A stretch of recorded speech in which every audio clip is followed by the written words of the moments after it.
Baik, selamat datang pelajar. Baik, yang ini adalah tutorial 13 sintaksis bahagian latihan tambahan yang perlu kamu buat kerja kamu sendiri dan cek sendiri ya. Baik, ini perbincangan tentang latihan tambahan. Baik, tutorial 13 bahagian sintaksis. Baik, latihan tambahan pertama berkaitan dengan tema pertanian. Baik, soalan ini senang saja. Baca dialog di bawah dengan teliti, kemudian nyatakan ayat yang bergaris sama ada ayat permintaan, ayat suruhan, ayat silaan, dan ayat larangan. Baik, yang ini ialah jenis-jenis ayat perintah. Okey, jenis-jenis ayat perintah. Baik, kita ada beberapa jenis ayat perintah, kita akan tengok. Baik, ini merupakan jenis-jenis ayat perintah. Yang pertama, ayat suruhan, ayat larangan, ayat silaan, dan ayat permintaan. Okey. Baik, untuk ayat suruhan biasanya dia akan untuk memberikan arahan. Biasanya dia tak akan letak mana-mana kata perintah lah. But untuk ayat larangan biasanya dia akan gunakan kata perintah jangan ataupun usah. Okey, macam tu. Untuk ayat silaan dia akan gunakan sila, dia akan gunakan jemput. Okey. Dan untuk ayat permintaan biasanya dia akan gunakan minta, tolong, okey, atau harap.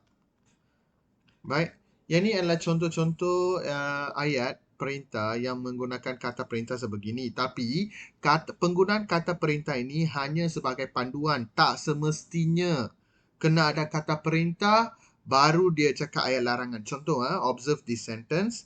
Dilarang membawa telefon dilarang membawa telefon bimbit ke sekolah. Baik, yang itu tak ada kata perintah pun. Bolehkah kita cakap sebagai ayat suruhan? Tak boleh kan? Lagi satu. Marilah makan. Let's say this ayat. Marilah makan. Okay, this one also this sentence does not contain any ayat kata perintah. Adakah ini ayat suruhan? Salah juga. Ini adalah ayat silaan. Jadi kita kena tengok dia punya ayat punya keadaan. Okey? Baik, kata perintah ni sebagai panduan sahaja, bukan 100% untuk menentusahkan yang tu sebagai ayat perintah jenis ini dan jenis itu. Alright?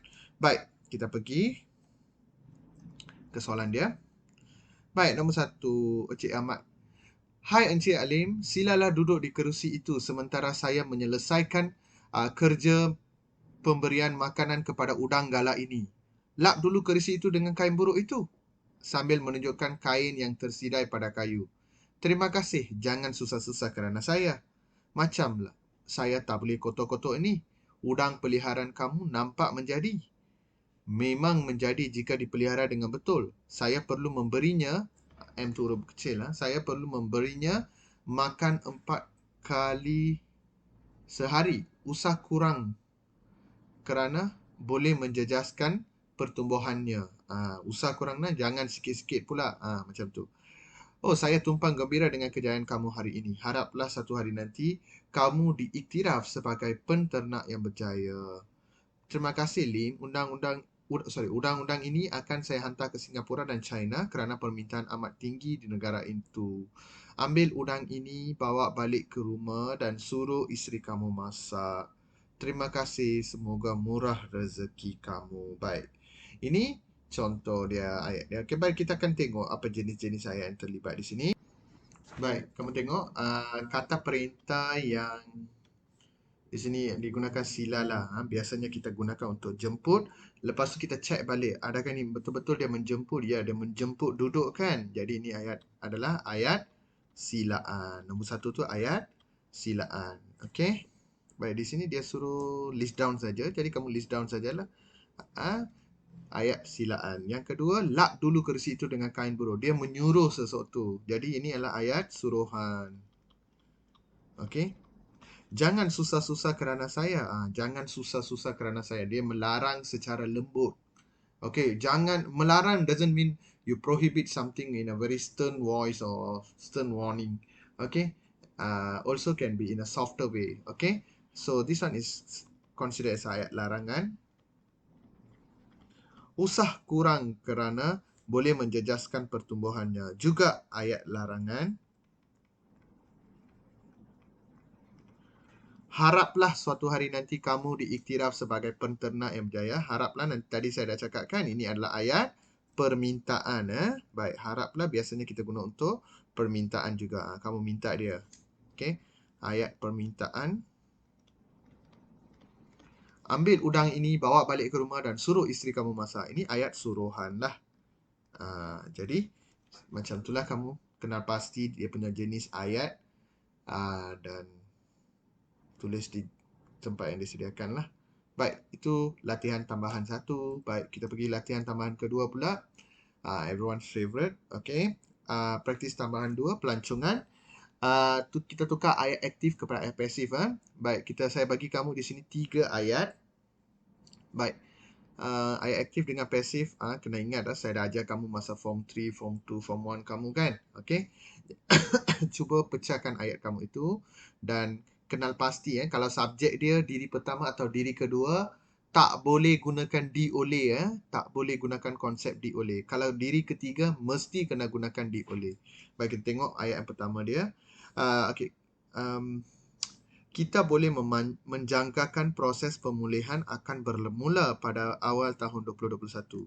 Jadi kita subjek, boleh kata bantu, menjangkakan kata kerja, proses sahaja tak boleh, proses pemulihan adalah apa ni kita cakap objek, iaitu kata nama.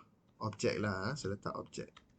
Akan berlaku pada awal tahun 2021, yang itu semua adalah keterangan. Kalau keterangan kamu belakang, kamu letak belakang je lah. Baik, ini ayat pasif diri pertama. Jadi, kamu letak objek dulu, proses pemulihan.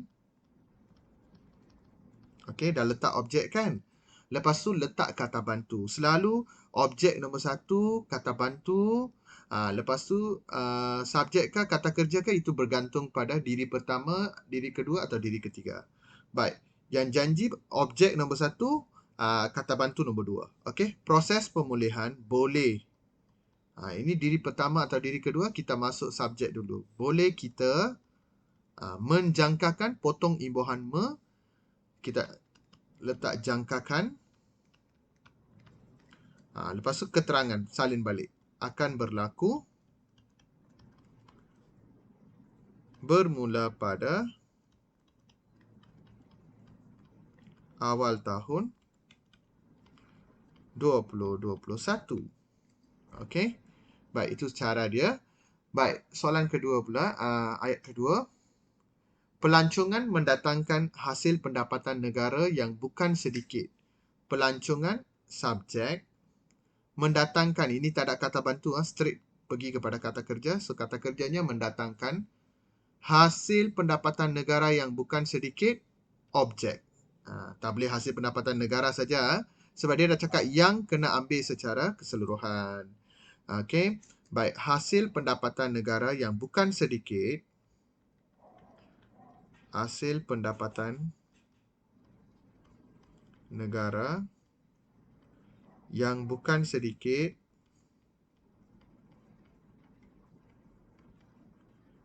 Okey, lepas tu mendatangkan tukar jadi didatangkan.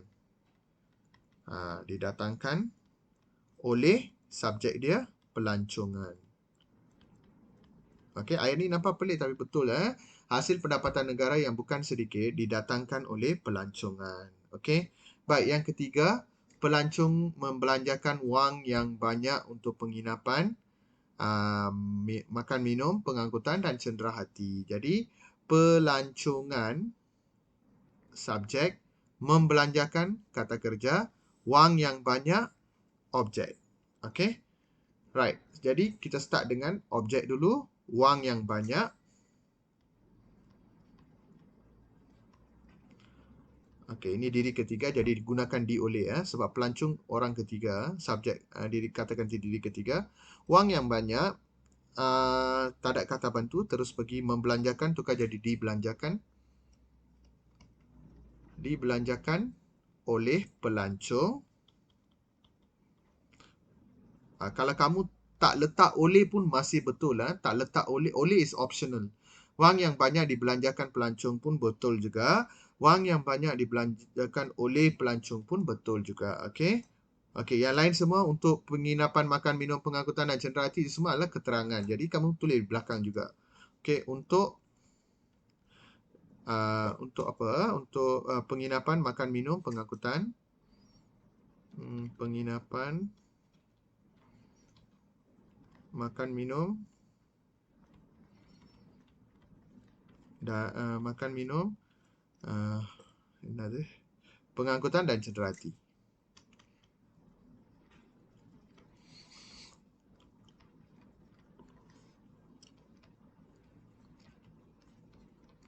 Lebih kurang macam itulah. Itu cara kita convert ayat aktif kepada ayat pasif. Okey, sekian saja untuk video ni. Baik, kita akan jumpa di tutorial 14 latihan tambahan nanti. Okey, take care, bye guys.